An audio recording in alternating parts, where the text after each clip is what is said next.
Hello everyone. Today we will solve from question number 7 of exercise 15D class 7th RS Agrawal math, and the topic is property of triangles. This exercise is based on Pythagoras theorem. इससे पहले video में हम 1 to 6 question complete कर चुके हैं, जिसका link आपको description box में मिल जाएगा. Now question number 7. And the question 7 is the lengths of the sides of some triangles are given below. Which of them are right angled? हमें ये बताना है. कुछ ट्राइंगल की साइड्स देखी हैं. There are 3 parts in this question, है ना. तो 3 parts हो गए. इन तीनों में साइड्स रखी हैं. फर्स्ट में हमें sides A is given 15 centimeter, B is given 20 centimeter, and side C is given 25 centimeter. तो which of them are right angle? First part में देखें कि ये राइट एंगल की साइड्स होंगी कि नहीं होंगी. हमने इससे पहले बताया था. कैसे चेक करते हैं? सबसे बड़ी साइड्स कौन सी है? 15, 20, 25. 25 इज द लार्जेस्ट साइज. तो सबसे बड़ी साइड्स का स्क्वायर निकालो. सॉल्यूशन इसका देखिए. तो सी स्क्वायर 25 का स्क्वायर, और ये कितना होता है? 625. उसके बाद जो दोनों छोटी साइड है उनका स्क्वायर फाइंड करो और उनके स्क्वायर का सम. तो पहले स्क्वायर निकाल लेते हैं. ए स्क्वायर, तो 15 का स्क्वायर होता है 225. अब क्या है? दूसरी साइड वी, तो वी स्क्वायर यानी कि 20 का square, and the square of 20 is 400. अब जो दोनों छोटी साइड है इनके स्क्वायर का सम यानी कि A square plus V square find करके देखें. तो A square plus V square is 225. The value of A square plus the value of V square is 400, और ये ऐड करके कितना आ जाएगा? यहीं लिख देता हूं आगे, 625. अब सबसे बड़ी साइड्स का स्क्वायर कितना था? सी स्क्वायर, और दोनों स्मॉल जो है छोटी साइज उनका भी सम सेम आ रहा है. तो लिखोगे सिंस सी स्क्वायर यानी कि सबसे बड़ी साइड का square is equal the sum of other 2 sides square. जो दो छोटी साइड थी उनके स्क्वायर के सम के इक्वल है. अगर ऐसी कंडीशन होती है तब ये कैसी होती हैं? राइट एंगल ट्राइंगल की साइड्स होती हैं. ये तो बताना था which of them are right angle.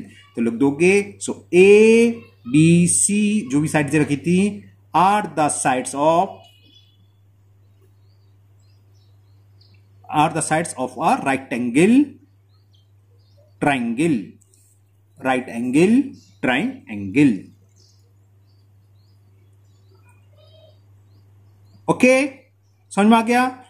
और देखिए सेकंड पार्ट. तो सब में ये करना है, जो सबसे बड़ी साइड्स है उसका स्क्वायर निकालेंगे, फिर बाकी जो दोनों छोटे साइड हैं उनके स्क्वायर उनको ऐड करेंगे. अगर उनका स्क्वायर थर्ड साइड्स के स्क्वायर के इक्वल आ गए जैसे इस कंडीशन में, तब तो राइट एंगल ट्राइंगल की साइड्स होंगी, अदरवाइज नहीं होंगी.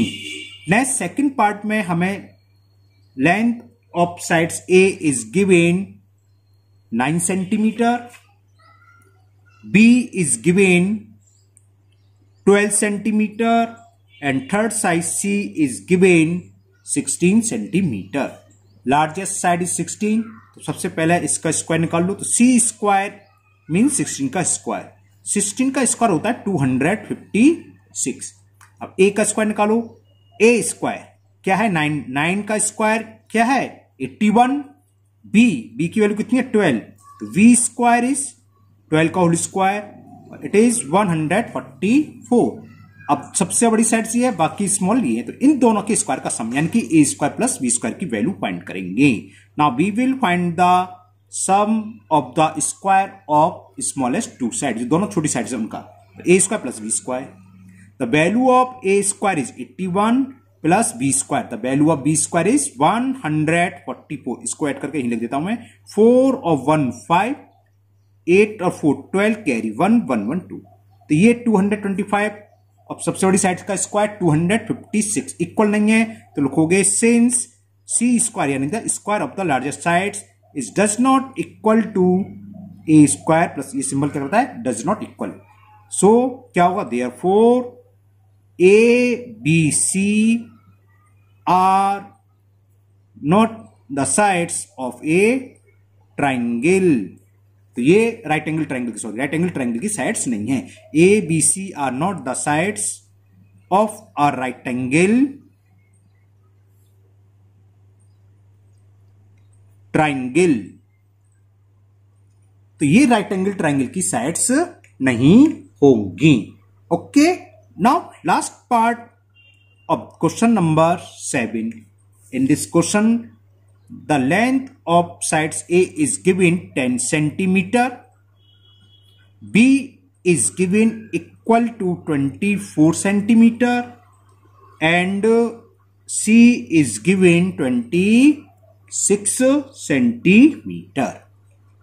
क्या करें, सबसे बड़ी साइड इसमें C है तो C का स्क्वायर, C स्क्वायर इज 26 का स्क्वायर, 26 का स्क्वायर होता है 676। अब A का स्क्वायर और B का स्क्वायर निकाल लो। A स्क्वायर यानी कि A की वैल्यू 10 है तो 10 का स्क्वायर, 10 का स्क्वायर कितना 100, V स्क्वायर 24 का स्क्वायर, 24 का स्क्वायर होता है 576। स्क्वायर आप लोग याद करना ना, कई बार क्या 40 बल्कि 50 तक के स्क्वायर याद होने चाहिए। तो अब जो दो साइड है उनका सम करो, यानी कि A square plus B square, the value of A square is 100 तो A स्क्वायर की वैल्यू पुट कर दी, plus B square, the value of B square is 576। इन दोनों को ऐड करा तो ये आ गया 676। A स्क्वायर B स्क्वायर की वैल्यू 676 और लार्जर साइड्स का स्क्वायर भी 676 इक्वल आ रहा है। तो since C square is equal A square plus B square, तो आप समझ गए C क्या हो गया, क्या हो गया C हाइपोटेनियस। पाइथागोरस में बताइए हाइपोटेनियस का स्क्वायर होता है अदर टू साइड्स के स्क्वायर के सम से, है ना। जो राइट एंगल ट्रायंगल में C हाइपोटेनियस है, तो बस हो गया। तो therefore A, B and C are the sides of a right angle triangle, are the sides of a right angle triangle। Okay, तो ये क्वेश्चन 7 कंप्लीट हुआ। Now we will solve question number 8। Now question number 8. In this question, this figure is given. Okay. In triangle ABC, angle B is 35 degree, angle C is 55. Write which of the following is true. ये 3 statement दे रखे हैं कि AC square equal to AB square plus BC square, AB square equal to BC square plus AC square और BC square is equal AB square plus AC square. हमें बताना है इनमें से कौन सा ट्रू है। तो कैसे निकालेंगे, यहां दिख रहा है इनमें से एक हाइपोटेनियस है, बाकी दो साइड्स होंगे। हाइपोटेनियस का स्क्वायर बाकी दो साइड्स के स्क्वायर होते हैं। तो हाइपोटेनियस कौन सा होता है, देखो सामने AC स्क्वायर, यहां रहा ना AC स्क्वायर, ये हाइपोटेनियस कब होता, जब ये 90 डिग्री होता। तो यानी कि ये तो स्टेटमेंट गलत है। दूसरा, इसके सामने क्या AB स्क्वायर दे रखा है, ये भी स्टेटमेंट गलत है क्योंकि ये 90 डिग्री तो है नहीं। तो बच्चा ये यही सही है। ये तो रहा एक आंसर देख के बताने का तरीका। एक्चुअल में होगा क्या, first we will find the value of A। Angle sum property लगा दो, एंगल A प्लस B की वैल्यू कितनी है 35 प्लस C 55। तो एंगल सम प्रॉपर्टी क्या होती है, किसी भी ट्रायंगल के तीनों इंटीरियर एंगल का सम कितना होता है 180 डिग्री के। तो एंगल A प्लस ये कितना हो गया 55 प्लस 5 60 और 30 90 डिग्री इज इक्वल टू 180। तो एंगल A की वैल्यू आ गई 180 माइनस 90, तो एंगल A आ गया 90 डिग्री, ये 90 आ गया। तो इसके सामने की साइड्स क्या हो गई हाइपोटेनियस, तो BC स्क्वायर, तो ये मिला BC स्क्वायर इक्वल टू क्या होगा अदर टू साइड्स के स्क्वायर के सम के, यानी कि AB square plus AC square. This statement is true. तो लिख दोगे कौन सा स्टेटमेंट ट्रू है, थर्ड स्टेटमेंट इज ट्रू। तो लिख दोगे कौन सा, BC square is equal AB square plus AC square is true. हमें बस ये तो लिखना था कौन सा ट्रू है और कौन सा फॉल्स। तो इसकी हमने एक डायरेक्ट बता दिया था, क्योंकि हमने देखा है AC स्क्वायर, AC साइड्स कौन सी है, AC स्क्वायर अब क्या है अदर टू साइड्स के सम के स्क्वायर के, तभी पॉसिबल था जब AC के सामने वाली साइड्स क्या होती 90 90 नहीं है, यानी कि ये स्टेटमेंट गलत। फिर ये एंगल वाल में इसका सामने क्या AB स्क्वायर, तो AB स्क्वायर भी अदर टू साइड्स के इक्वल नहीं हो सकता क्योंकि ये भी 90 नहीं है। तो बच्चा ये तो यही ट्रू होगा। 3 स्टेटमेंट देखें, कोई एक ट्रू है। वैसे करने का तरीका ये है ना। Now next question number 9। Now we will solve question number 9। And the question 9 is a 15-meter long ladder is placed against a wall. Figure भी दे रखी है इसमें, ये वॉल है, इससे कुछ दूरी पर ये लैडर है। लैडर जानते हो, सीढ़ी है ना, ये लैडर खड़ी हुई है यहां पर। ओके, ये लैडर हो गई। इसकी नेम भी दे रखे हैं ए, सी और वी। देखो लैडर और बॉल के केस में ये 90 दे ना दे, बॉल हमेशा 90 डिग्री पर होती है, वरना गिर जाएगी, झुकी होगी, था ना। तो ये अंडरस्टूड है 90 डिग्री है। तो पढ़ते हैं दोबारा। 15 मीटर लॉन्ग लैडर, तो लैडर ये है, तो इसकी लेंथ कितनी होगी, यानी कि A B equal to 15 metre. बात clear. Is place against a wall to reach a window 12 metre height. ये विंडो पर पहुंच रहे, कितनी मीटर हाइट है, यहां से यहां तक की 12 मीटर हाइट, यानी कि 12 मीटर ऊंचाई तक पहुंच रही है। कहां से, अर्थ से विंडो तक की। ये 12 दे रखा है। तो find the distance of the foot of the ladder from the wall. Foot क्या लैडर का ये है, ऑफ वॉल क्या है, तो इससे यहां तक की डिस्टेंस फाइंड करनी है। ये फिगर हमें गिवन है तो लिखने की कोई जरूरत नहीं है, बस आपको हमें क्या फाइंड करना है, एसी। एसी को चाहो तो एक्स मानो और नहीं चाहो तो कोई मानने की जरूरत नहीं है, एसी को एसी रहने दो। हाँ, ये लिख दे सकते हो कि एसी क्या है, यहां लिखोगे कि डिस्टेंस जो हमें फाइंड करनी है, find the distance of the foot, तो लिखोगे डिस्टेंस ऑफ द फुट, किसकी, लैडर की, ऑफ द लैडर, दी तो लगा लेना, ऑफ द लैडर कहां से, फ्रॉम द वॉल। कितनी है ये, एसी। तो अब ये 90 डिग्री है, तो 90 डिग्री के सामने का साइड्स क्या हुआ, हाइपोटेनियस। तो बाकी अदर टू साइड्स के स्क्वायर का सम किसके इक्वल होता है, हाइपोटेनियस के स्क्वायर के लिए। तो लिखोगे सो AC square plus BC square is equal AB square. क्यों, क्योंकि 90 डिग्री हुआ, और 90 क्यों होगी, वॉल है, पिलर है, ट्री है, ये सब अर्थ के साथ हमेशा 90 डिग्री के एंगल मैथ्स के अंदर माने जाएंगे। आप कहोगे सर ट्री तो बहुत तिरछे होते हैं, बिल्कुल होते हैं। पिले आप कहोगे सर क्या कहते हैं, पिलर भी बहुत से तिरछे होते हैं, बिल्कुल होते हैं। मैथ्स के अंदर आप 90 मानोगे, मैथ्स में ये 90 डिग्री पर ही स्ट्रेट खड़े होते हैं। पिलर हो, है ना, चाहे बिल्डिंग हो, टावर हो, वॉल हो या पोल हो, कुछ भी हो, तो ये 90 डिग्री। तो सामने हो गया हाइपोटेनियस, तो इन दोनों साइड्स का स्क्वायर इक्वल होगा हाइपोटेनियस का। वैल्यू पुट कर दो। एसी हमें फाइंड करना है, तो एसी को एसी रहने दो, कोई जरूरत है ना एक्स माना, कोई कंपल्सरी थोड़ा है। बीसी की वैल्यू कितनी है, 12 का square. A B, the value of A B is 15, इसका बी स्क्वायर। तो ए सी स्क्वायर प्लस 12 का स्क्वायर होता है 144 और 15 का स्क्वायर 225। प्लस के 144 को हम ट्रांसफर करेंगे राइट हैंड साइड में, तो माइनस हो जाएगा। तो ए C square is equal 225 minus 144। 5 में से 4 सब्ट्रैक्ट करा 1, कैरी लिया 12 में से 4 गया 8। तो ए C square is equal to 81। तो ए सी क्या होगा, इसका स्क्वायर रूट, और 81 किसका स्क्वायर होता है, दूसरे शब्दों में 81 का स्क्वायर रूट क्या होता है, 9। तो ए सी आ गया 9। तो बस नेक्स्ट स्टेप पे लिख दोगे क्या, डिस्टेंस ऑफ द फुट, ये तो थी A C, distance of the foot of the ladder, जो सीढ़ी है, कहां से, फ्रॉम द वॉल, जो दीवार है उससे कितनी होगी, इक्वल थी एसी, और एसी आ गया 9 मीटर। तो ये मालूम पड़ गया जो वॉल से सीढ़ी यानी कि लैडर तक के बीच की डिस्टेंस कितनी है, 9 मीटर। ओके, तो ये क्वेश्चन नंबर 9 कंप्लीट हुआ। Now we will solve question number 10. Now question number 10, and the question 10 is a 5-meter long ladder when set against the wall of a house reaches a height of 4.8 meter. How far is the foot of the ladder from the wall? Same पहले की तरह question है, उसमें figure दी थी, इसमें figure नहीं है, तो इसमें हम फिगर बनाएंगे। क्वेश्चन क्या है, एक वॉल है और एक लैडर को हमने इस वॉल के सटा के रखा, तो ये यहां से कितने दूर पर होगी ये पूछा है। लैडर की लेंथ कितनी दे रखी है, ये 5 मीटर दे रखी है, और लैडर कितनी ऊंचाई तक पहुंच रही है, ये दे रखा है 4.8 मीटर तक।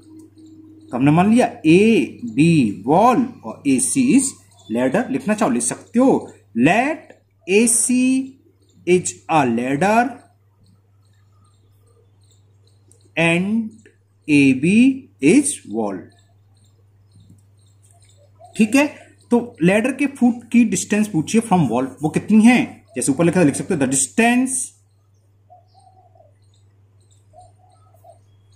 डिस्टेंस ऑफ द फूड लिख दिया मैंने, अभी सही करता हूं, ऑफ द फूड, टी है ना, of the foot of the ladder, कहां से? From the wall. From wall एज क्या है? डिस्टेंस, यहां से यहां तक डिस्टेंस BC। तो बस यूजिंग पाइथागोरस थ्योरम, क्योंकि वॉल है तो 90 डिग्री बनाएगी, तो AB² plus BC² equal to AC²। बात समझ में आ गया? तो AB² plus BC² is equal hypotenuse का स्क्वायर और डेट इज AC, तो AC²। AB की वैल्यू हमें दे रखी है 4.8 का स्क्वायर प्लस BC हमें फाइंड करना है and the value of AC is 5 का स्क्वायर। देखो सवाल को मैं एक तरीका बताता हूं, VC² इक्वल टू क्या हो जाएगा?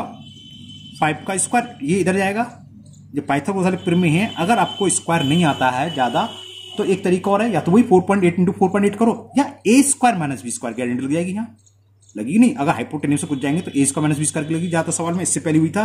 तो आप ये आइडेंटिटी भी यूज कर सकते हो, A plus B into A minus B। आगे ध्यान, हम लोग करते थे जब कि प्रोडक्ट फाइंड करना यूजिंग सुटेबल आइडेंटिटी, वही चीज यहां कर दी हमने, ठीक है ना। तो ये तुरंत हो जाएगा, 5 प्लस 4 होता है 9, तो ये हो गया 9.8 और 5 में से 4.8 सब्ट्रैक्ट करेंगे तो 0.2। 2 का मल्टीपल करना इजी है। कितना हो गया? 2 8 जा 16, कैरी 1, 2 9 जा 19 और 1 नहीं, 2 9 जा 18 और 1 19, और 2 प्लेस के बाद डेसिमल। ये किसका स्क्वायर होता है? ये होता है 1.4 का स्क्वायर। ये तो BC² थी, BC आ गया 1.4 मीटर, यानी कि लेडर के फुट की डिस्टेंस वॉल से कितनी है? 1.4 मीटर। तो लिख दोगे, सो डिस्टेंस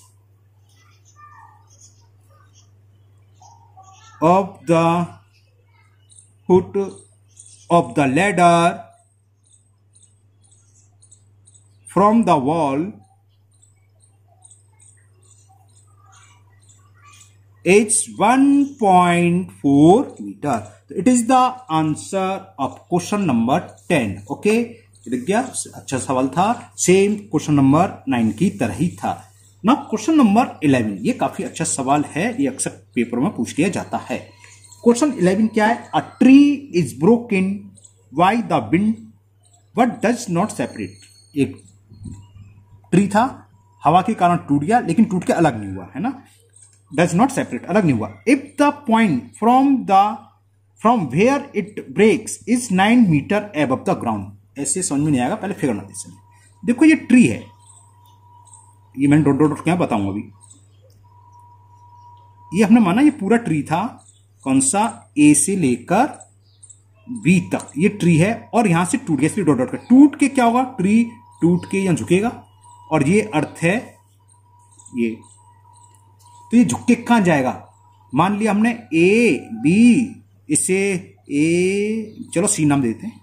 मान लिया सी पॉइंट से ब्रेक हो गया, जब ब्रेक हो गया तो ये क्या होगा? जब ये ब्रेक हो गया तो ये झुक के यहां आएगा, यानी कि ये बी सी जो है, समझ में ना, ये टूटा यहां से और ये झुक के जमीन पर आ गया। इसको मैंने कुछ नाम दे दिया पॉइंट डी, कि ये डी पॉइंट पर टच हो रहा है। तो ये जो पार्ट है वही तो पार्ट है ट्री का, ऊपर का पार्ट, ये टूट के यहां टच हो गया। तो ट्री की हाइट क्या होगी? AC प्लस CD होगी, और ये 90 डिग्री होता है। बात समझ में आ गया? आई ना बात समझ में? देखो यहां से यहां तक पूरा ट्री है, ये इस पॉइंट से टूटा, जब टूटा तो हवा में लटक गया, और लटक के क्या हुआ? अलग नहीं हुआ, ऐसे टच हो गया ग्राउंड से।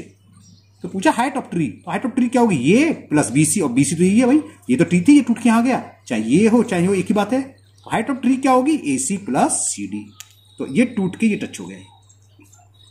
ओके, क्लियर ना? तो find out the total height of the tree. अब सब कुछ लैंग्वेज लिख देते हैं। ए बी ट्री था तो लिख देते हैं let A B as tree, A भी ट्री है। If the point from where it's breaks at 9 metre above, ये 9 मीटर अबव कह रहा है ना, ground it's touches the ground at a distance, और कितनी दूरी पर टच हो रहा है 12 मीटर पर, ये सब मैंने लिख लिया। अब लिखते हैं language, let A B tree it's break, कहां से टूटता है, it breaks from C and touch the ground किस पॉइंट पर, एट पॉइंट डी पर टच करता है, ये पॉइंट डी तो है, एट पॉइंट डी। ओके, तो ये ट्री बीसी था, ये टूट के गिर गया, तो BC equal to C D हो गई, तो क्लियर हो गया। तो BC is equal to D C, ये बात समझ में आ गया, क्योंकि टूटा बीसी, अब शो करने के लिए हम है तो वही पॉइंट बी है ही, लेकिन हमने शो करने के लिए अलग पॉइंट यूज करा है, तो बात समझ में आ गया। दोबारा समझ लो जरी, ये बीसी ट्री था, ये टूट के यहां लग गया, जितनी हाइट ये वही तो है, तो बीसी की लेंथ किसके बराबर होगी, सीडी के, तो हमने लिख लिया बीसी इक्वल टू डीसी। अब हाइट ऑफ ट्री पूछी है, तो हाइट ऑफ ट्री क्या है, ए बी है, ये तो है ए से बी तक, और से हम क्या लिख सकते हैं, ए सी प्लस बी सी लिख सकते, नहीं ए सी प्लस सी बी है, बी सी लिख सकते हैं, और बी सी बराबर डी सी है, तो यानी कि हाइट ऑफ ट्री क्या होगी, ए सी प्लस डी सी, इसको डाल दो इक्वेशन नंबर 1, ये हाइट ऑफ ट्री हो गई। अब हमें ए सी तो मालूम है, अगर किसी तरह सी डी निकला है, और सी डी किससे निकलेगा, पाइथागोरस थ्योरम से, क्योंकि 90 डिग्री है 2r, किस वाले ट्रायंगल में, इन ट्रायंगल ए डी सी या सी ए डी, कुछ भी बोलो, ओके, एंगल ए 90 डिग्री, तो बस सी डी निकलाएगा, तो निकाल लो, लिखना चाहो लिख सकते हो, in triangle C A D, दिख गया, C A D, C D square क्या होता है, पाइथागोरस में एक सारे, हाइपोटेनिस का square equal to A C square plus A D square, hypotenuse का स्क्वायर अदर टू साइड्स के स्क्वायर के सम से, अदर टू साइड्स कौन से, 9 12, तो 9 का स्क्वायर प्लस 12 का स्क्वायर, ए सी की वैल्यू 9 है, ए डी की वैल्यू 12 है, इसको आगे कर देना, 9 का स्क्वायर 81, 12 का स्क्वायर 144, तो कितना आ गया, 4 और 1 5, 8 और 4 12, कैरी 1 225, 225 किसका स्क्वायर रूट होता है, किसका स्क्वायर होता है 15 का, तो स्क्वायर रूट लेंगे तो सी डी आ गया 15, सी डी या डी सी की बात है, सी डी की वैल्यू इसमें पुट कर दें तो हाइट ऑफ ट्री निकलाएगी, तो height of tree is, height of tree क्या था, ए सी की वैल्यू हमें दे रखी है 9 प्लस डीसी, ये रही डीसी सी डी की बात होती है, plus 15, 24 centimetre metre sorry 24 metre, तो it is the height of tree. Okay, तो आज के वीडियो में हम इतने ही क्वेश्चन करेंगे, आज आपके हुए 7 to 11, बाकी क्वेश्चन हम नेक्स्ट वीडियो में करेंगे। मुझे उम्मीद है आप लोगों को ये क्वेश्चन बहुत अच्छे से समझ में आ गए होंगे। अगर आप लोग पहली बार चैनल पर आए हैं तो चैनल को सब्सक्राइब करना ना भूलें, साथ ही साथ बेल आइकन को और जरूर प्रेस कर लें, जिससे कि इसके आगे का पार्ट मैं जब भी अपलोड करूंगा वो आपका मिस नहीं होगा, क्योंकि आपने बेल आइकन प्रेस कर रखा है तो उसका नोटिफिकेशन आपको मिल जाएगा। और इस वीडियो को अपने दोस्तों को भी शेयर करें, जिससे कि वो भी इस वीडियो का फायदा उठा सके। फिर मिलते हैं नेक्स्ट वीडियो में। Thank you, have a nice day.